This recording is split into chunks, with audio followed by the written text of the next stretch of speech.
Димитрија Чуповски е една од позначајните личности во македонската историја од крајот на 19-тиот и првата половина на 20-тиот век.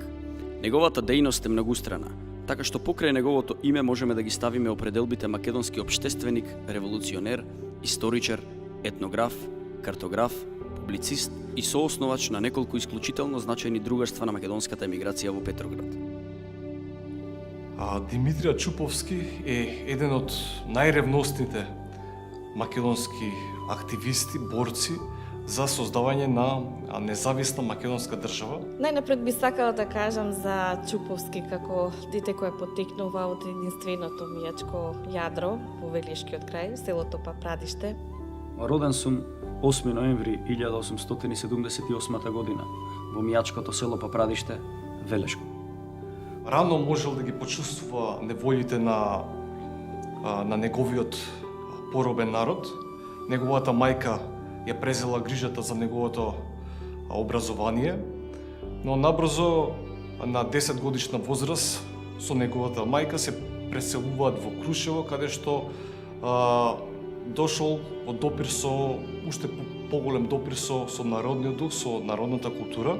Уште како мал почнав да го изучувам молерскиот занает и заминав со своите двајца браќа во Бугарија, каде што го продолжив своето образование во вечерното училиште, кое што беше основано од Петар Попарсов и Даме Груев. Чуповски сепак искусува едно образование кое што е постоечко во Спандлиската држава, меѓутоа сепак успева да сознае како е да се открива знаење и спознавање и во Софија, во Бугарија и во Белград и во Србија. Таму го сретнав и својот соработник и близок пријател Крсте Петков Мисирков.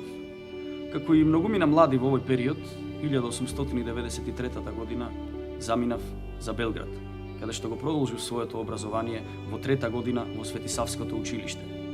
По одредено минато време во Белград не можев да заминам во Москва, како што тоа го направи мојот пријател Крсте Петков Мисирков, па бев приморан да се вратам во Македонија, каде што се вработив како учител во своето родно село. Неговото школување кое што се одвива во Софија и во Белград, во многу нешта помага за да го дефинира, да го допрецизира, да го изјасни своето национално чувство, гледајќи ги пропагандите од соседните држави, значи од Бугарија и од Србија. Имал можност да се сретне со раководителите на Лоза, на македонското другарство од Софија и на списанието Лоза. Учел од нив многу, значи бил под влијание на Петар Попарсов, Даме Груев и останатите членови. Не можев долго да останам во татковината, затоа што уште од Белград бев следен и окарактеризиран како човек кој што се залага за слободна и независна Македонија. Под страф од затворање, јас морав да заминам во Србија, а од тука во Русија со цел да го комплетирам своето образование. Додека престојував во Русија, јас бев окарактеризиран како словено-македонец. Меѓутоа, сето тоа се инкорпорира во неговата образовна личност, така што веќе кога е присутен во Русија, ние иако го проследуваме и ја знаеме неговата словенофилска определба, сепак сето тоа имало свое потекло. Тоа е сепак човек кој што има свое потекло и тоа секогаш ќе биде присутно во неговото и политичко, па и прагматично однесување. Во сите програмски пројави на другарството, но и во неговите лични пишувања, тој постојано го поставува прашањето за создавање македонски литературен јазик, како заеднички јазик за сите македонци, како еден обединувачки елемент всушност на македонците, со кој што на најдобар начин ќе може да се пројави нивната национална посебност. Затоа, уште во меморандумот на другарството од ноември 1902 година, посебно место му е дадено на ова прашање за македонскиот литературен јазик. Треба да се имаат предвид општите околности, случувања, сваќања, расправи во славистиката и во лингвистиката во овој период, но и претходно. Имено втората половина на 19. век и особено крајот на 19. век веќе ни носи сериозни студии кои што ја признаваат македонската јазична посебност и тоа преку проучувањата на македонските средновековни ракописи, направени од видни слависти, лингвисти, не само од словенско, туку и од несловенско потекло.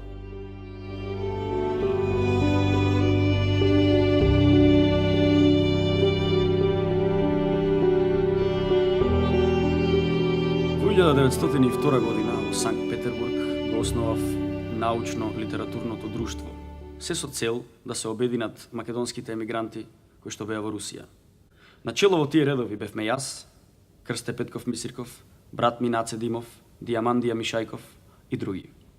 Во 1904 година двајца представници на другарството заминаја во Македонија, се со цел да ја подготват почвата за отварање училишта на македонски јазик. За таа цел ние изготвивме буквар и други учебници. Чуповски во 1904 година доаѓа на теренот на Османлиската држава. Кога зборувам Османлиска држава, мислам на Македонија. Македонија е дел од таа држава. И каде што се носи со идејата за отварање на училишта во кои што ќе биде присутен македонскиот народен говор и да се изработаат учебници кои што ќе бидат напишани на тој јазик. Меѓутоа, како што е познато, таа негова идеја не наидува на позитивен одглас.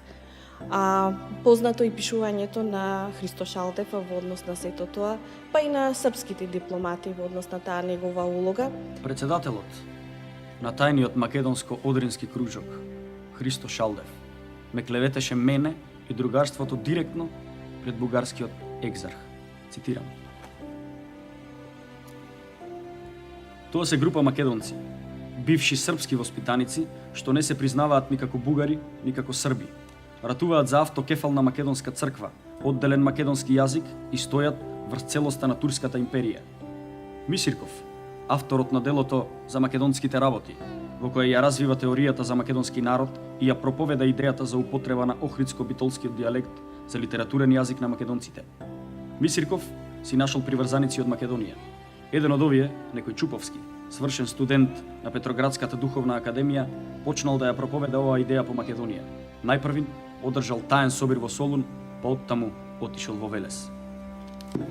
Така што она што го наидува на теренот и наидува на позитивниот одглас само за политичкиот сепаратизам. А она што представува национален сепаратизам се уште не е зрела како идеја која ќе биде опфатена од поширок круг на луѓе.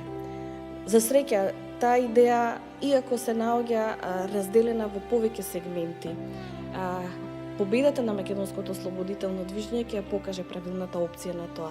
Меѓутоа, во конкретното време, проблемите се сериозни во однос на тие луѓе кои што се застапуваат за таа идеја.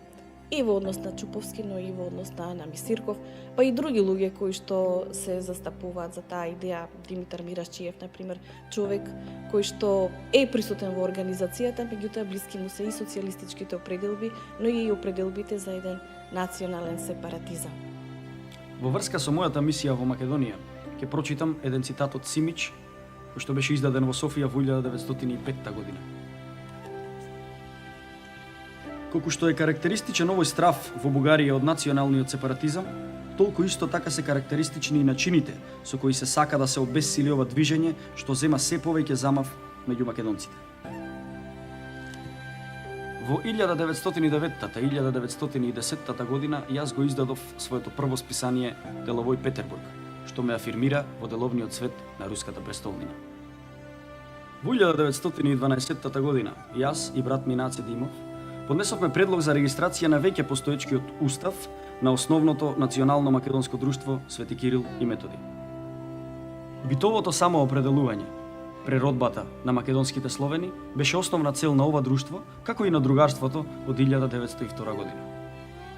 Редовни членови на друштвото можеа да бидат словено-македонците и словено-македонките. Македонците и македонките, кои што себе си се декларираа како срби, бугари и грци, не можеа да бидат редовни членови.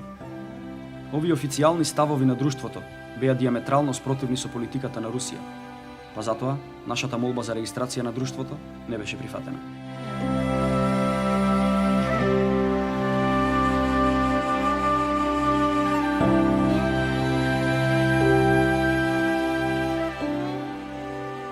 Како една од позначајните активности на Димитрија Чуповски, ќе ја споменам и акцијата, идејата за организирање на еден општо македонски конгрес во Велес, конкретно 1912 година. Овој конгрес бил свикан со цел на меѓународните сили да им се укаже на потребата за ослободување на Македонија од секакво странско влијание, односно за штетноста на војната по однос на македонците и за пропагандните активности на соседните држави Србија, пред се Србија и Бугарија. Обидот, за жал, пропаднал, меѓутоа останува како сведоштво за непоколебливиот карактер на Чуповски за своите идеи за независна Македонија. Кога ја спомнав историските околности, треба да се каже дека се работи за резултатите, например, од Балканските војни. Во периодот на Балканските војни и Првата светска војна, јас морав не еднаш да патувам во Македонија по револуционерни работи. Моето последно патување беше во 1916 година, каде преку Романија сакав да дојдам во Македонија, но не успеав во тие обиди, па затоа морав да се откажам. Моите противници многу често ме поврзуваа со надворешно-политичката служба на Русија, па затоа ме прогласија за руски агент. Од Балканските војни Македонија излезе распарчена и историските околности комплетно се сменја. Без разлика на тоа, Димитрий Чуповски го презема еден од своите основните чекори, а именно на 1 март 1913 година, заедно уште со тројца блиски на него соработници, тој го подпишува меморандумот кој што треба да стигне до големите сили на Лондонската конференција. Во 1913 година во Лондон се одржа мировна конференција по повод Балканските војни. Представници на македонците од Санкт Петербург бевме јас и брат ми Наце Димов. На конференцијата во Лондон јас ја застапував тезата дека словенските племиња кои ја населуваат Македонија представуваат посебна етнографска и географска целина и дека се доволно свесни за создавање на посебна македонска држава. Тоа е периодот кога принцип на националноста веќе се прерастува и се трансформира во право на народите на самоопределување. Со тоа право на народите на самоопределување по Првата светска војна, ред од народите ја имат добиено својата државност. Нормално и логично дека побарување за една самостојна и независна држава најлогично би било поврзано со признавање на постоење на една посебна нација. Професорот Белич за моите излагања во Лондон ќе го каже следното. Господата представници на македонската гледна точка многу зборуваа за етнографијата на Македонија, за незиниот јазик, историјата, обичаите и така натаму. Тие дури предложија на лице место да се направи споредба на нивниот македонски говор со српскиот и со бугарскиот јазик. Нивниот заклучок е многу елементарен. Тие не се ни срби, ни бугари. Тие се еднакво далеку и од едните и од другите. Несомнено, без тоа би било тешко да биде образложено нивното барање на посебна своја автономија. Но се разбира, јас нема да се расправам со нив за научните прашања.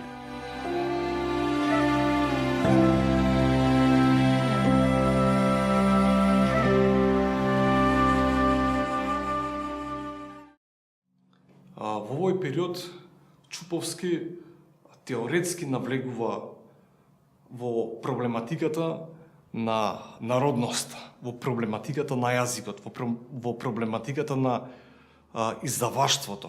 Неуспехот на иницијативата да се испрати македонска делегација во Лондон мене ме натера да го создадам моето списание Македонски глас, се со цел да го придобијам вниманието на руската јавност.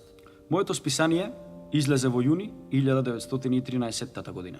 Покрај издавањето на картата на Македонија според македонските народници, во период на Балканските војни 13-та и пред почетокот на Првата светска војна 14 година. Значајно, една од најзначајните активности на Чуповски според мене е објавувањето на весникот Македонски голос.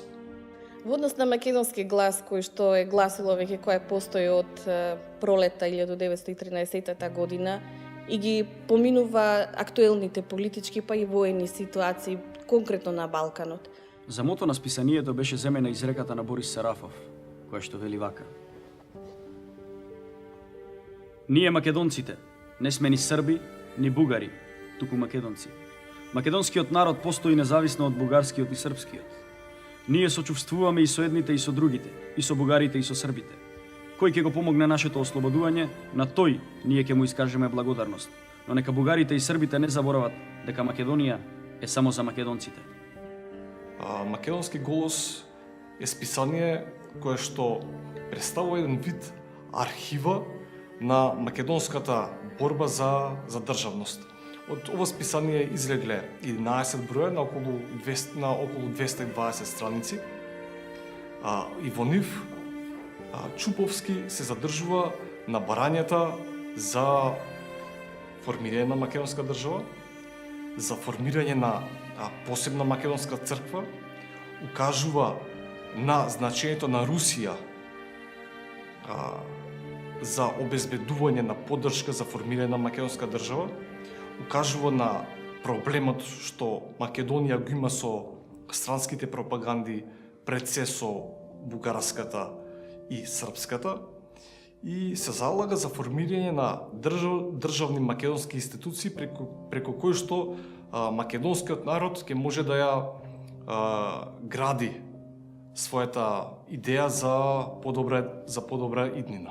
Тие погледи на Чуповски и неговата борба за јавно мислење на Русија преку Македонски голос, Македонски глас писање, создаде кај многу сумневања дека може би тој тогаш е агент на руската пропаганда, што е апсолутно абсурдно, бидејќи официјалната Русија не ги поддржувала идеи за зачувувањето на на Македонија како една целина и која што не би поддржувала на нито еден начин Чуповски во неговите погледи. Македонското прашање ќе се решава или во Русија, или надвор од неа. Но без оглед на тоа, оваа држава мора да учествува во одлуката. Затоа, гласот на македонците и нивните погледи морат да бидат цвртени кон неа. Самата идеја на Чуповски се базираше врз илузорни представи дека Русија е закрилничка на словенските народи, дека Русија, каква таква закрилничка, мора да ги разбере страдања, несреќи на македонскиот народ и, како што рече Чуповски, со својата великодушност да му помогне на македонскиот народ. Влахов за мене ќе напише дека моето списание Македонски глас било директно финансирано од руската влада се со цел да внесе расцеп и раздор помеѓу јужните Словени. Димитриј Влахов, кој што е деец на ВМРО Обединета, после во своите мемуари го спомнува Димитрија Чуповски како некој агент на руската држава.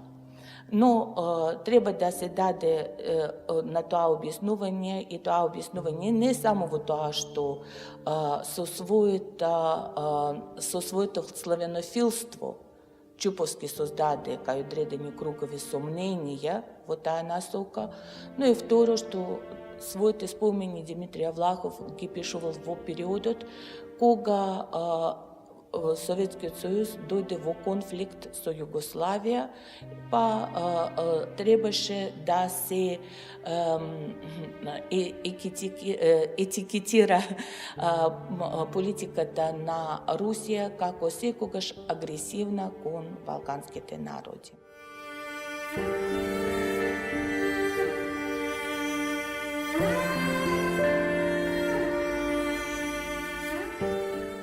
бил многу прецизен човек, знаел што сака, немал колебања во духот, во неговиот дух, туку едноставно цврсто заставал на таа македонистичка страна, силно укажувајќи на потребата на формирање на автономна, најпрво на автономна македонска држава, а потоа и независна, која што ќе израсне држава со сите своји институции. Во списанието Македонски глас беа објавени два меморандума.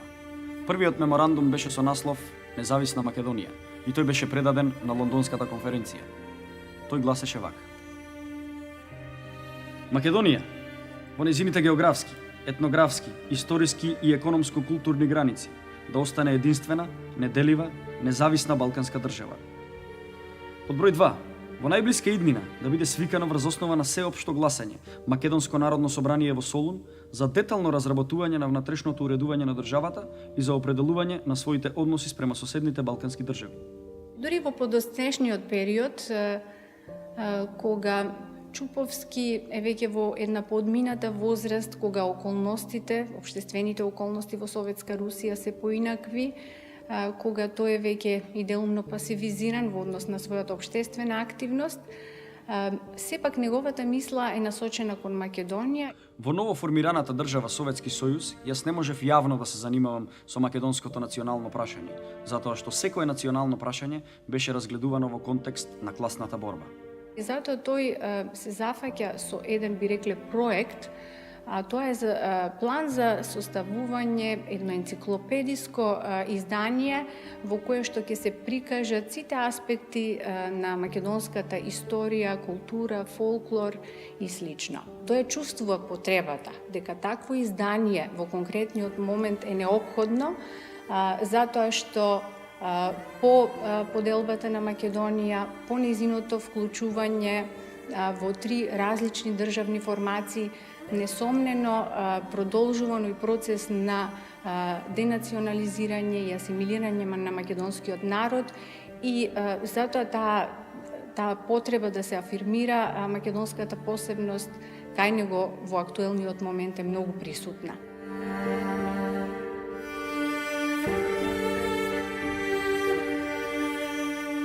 Во целокупната активност на Чуповски, во речиси сите програмски пројави на другарството, чиј председател е тој, прашањето за литературниот јазик зазема значајно место во контекст на неговите идеи и на идеите на другите членови за автономија на Македонија, или подоцна за вклучување на Македонија во Балканската федерација како рамноправна членка, како и на општо словенскиот дух што се негува со него. Во таа смисла, уште во меморандумот на другарството до Советот на Санкт-Петербуршкото словенско благотворно друштво од 12 ноември 1902 година, неговите членови јасно се изјаснуваат дека еден од македонските говори треба да биде издигнат на ниво на литературен јазик, појаснувајќи: Јазикот има обединувачко значење и треба институционално да го добие статусот на официјален јазик во рамките на државата. Од тука, како едно од најважните барања во меморандумот, е Турција да ги признае македонските словени како одделен народ со одделен литературен јазик, што рамноправно со турскиот станува официјален во трите вилаети во Македонија. Тука Чуповски предвидува да ги опфати сите оние сегменти во кои што се пројавува македонската посебност, особено македонскиот јазик. И затоа тој предвидува публикување, представување на македонското народно творештво, приказните, пословиците, предвидува представување на македонските народни песни, на литературата, како народната, така и уметничката литература, на музиката. Значи, навистина на сите оние пројави каде што македонскиот јазик може да дојде до израз. Јас исто така составив еден разговорник на македонски јазик, речник на општо употребливи зборови кај македонците. Што значи ова? Тоа значи дека всушност тој планирал да ги оживотвори Мисирковите принципи, зашто Мисирков уште во 903-та ги поставил основните принципи врз основа на кои треба да биде кодифициран современиот македонски литературен јазик. Но, за жал, околностите биле такви што не дошло до официјална кодификација на тој јазик. Тоа ќе се случи дури по ослободувањето. Меѓутоа, потребата да се состави граматика, да се состави речник, значи дека ќе се оформи сликата за еден посебен литературен јазик, за неговата фундираност, затоа што кога еден јазик има свој правопис, своја азбука, свој речник и своја граматика, можеме да кажеме дека е оформена неговата научна елаборација. Интересно тоа што за Чуповски е поврзана онаа карта на етногеографската карта, издадена по повод Балканските војни, односно пред Балканските војни, онаа карта што ден денеска ние ја знаеме како етногеографска карта на Македонија, всушност е негово дело. Изработив карта на Македонија и портрети на сите борци за независна и слободна Македонија. Јас ја препознав потребата да се направи карта на Македонија во нејзините географски и етнографски граници. Секако планот повторно да се представи една карта на Македонија. Иако знаеме дека Чуповски веќе објавува својата позната карта во 1913 година, само сака да ја дооформи таа слика што треба да се добие за Македонија и за македонците, и секако последната точка како дополнување на оној историски преглед е да се представат најзначајните македонски борци за слобода, револуционери во дотогашниот период.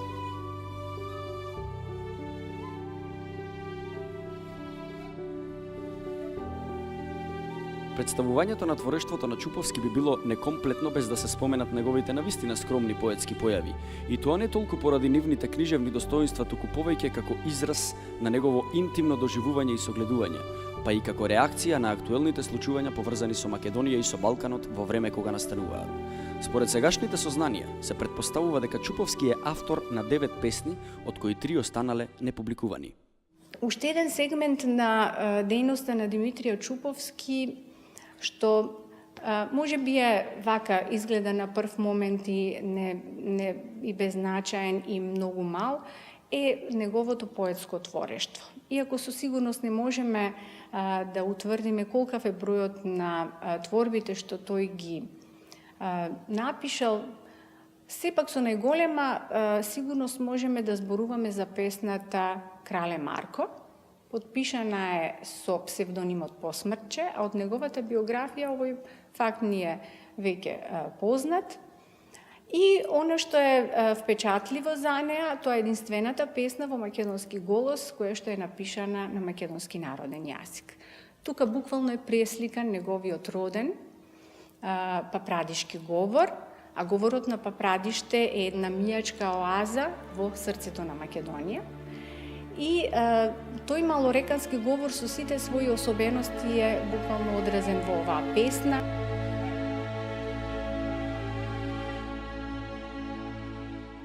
До кога ќе спиеш ти сон непробудни? До кога ќе чекаш времето да дојде? Поминаа више 500 години како народ трпи и тебе те чекат.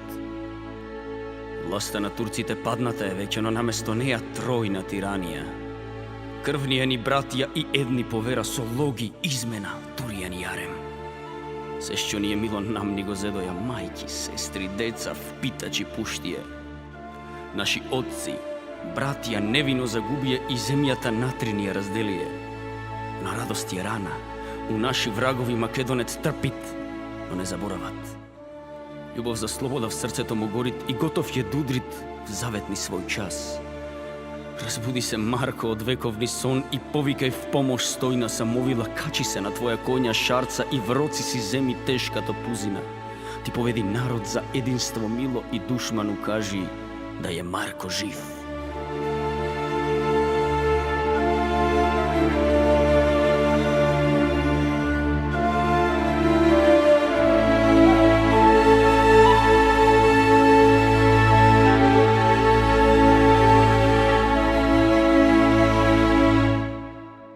Значи, како Чуповски го представува Марко, кој што треба нели да се појави, да го поведе, да го обедини македонскиот народ. Тој го замислува со сите атрибути.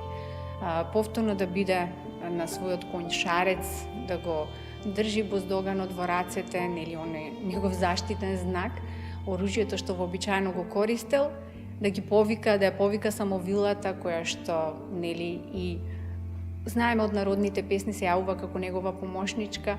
Значи Марко со сите негови атрибути во полната сила, онака како што народот си го замислува и го памети, во таа форма тој да биде предводник во конкретниот момент на македонскиот народ. И завршува со символични зборови да се покаже дека е Марко жив. Меѓутоа, зад ова всушност е пораката дека македонскиот народ е жив. Да се покаже пред сите дека сето она што се случило, независно од тоа колку е тешка неговата судбина, колку и да треба време тој повторно, тоа македонско национално ткиво повторно да се соедини, сепак тој момент ќе дојде и пораката е да македонскиот народ е се уште жив.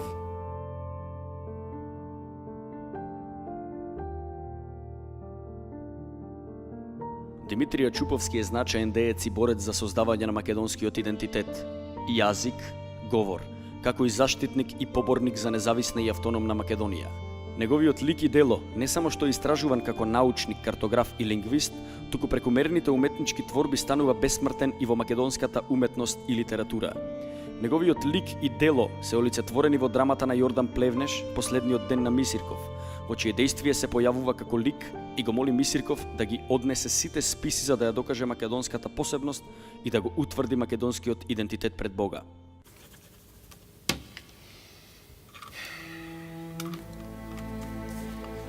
Господине Мисирков, доаѓам од името на другарството и на македонската колонија во Санкт Петербург за да се збогуваме. Мораш се да земеш. Статии, меморандуми, весници, говори во отоманскиот меджлис, во францускиот, германскиот, американскиот, дури и во јапонскиот парламент, се во прилог на слободна и независна Македонија. Господ Бог, сполај му нему, мора да види и да се опсени, зашто страдална Македонија нема помош во својата борба. Сите ние сме нормални со самиот факт што тебе ти се обраќаме да ја одбраниш нашата кауза пред Господа. Замисли ако Господ Бог не зборува бугарски, руски, турски, кој од нас може со него да се разбере освен ти? Ти еднаш ми рече дека Господ Бог сигурно зборува само санскрит, а ти си единствениот македонец што научи санскрит. Ти си избран од лингвистички причини, брате Крсте.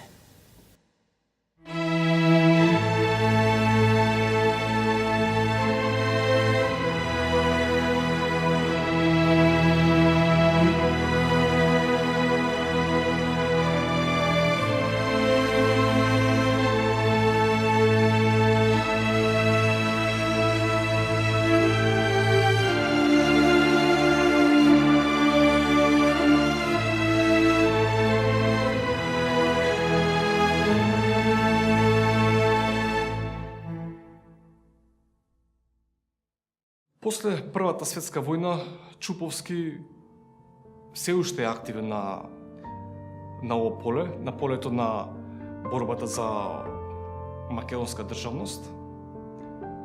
Сепак, неговите активности, главни активности на овој план можеме да ги сместиме во првите 2 децени на 20. век, значи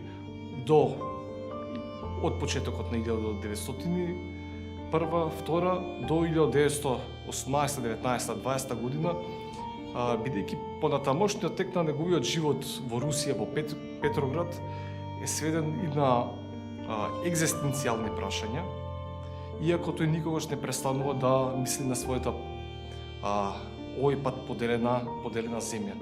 И во Петроград го завршува својот живот.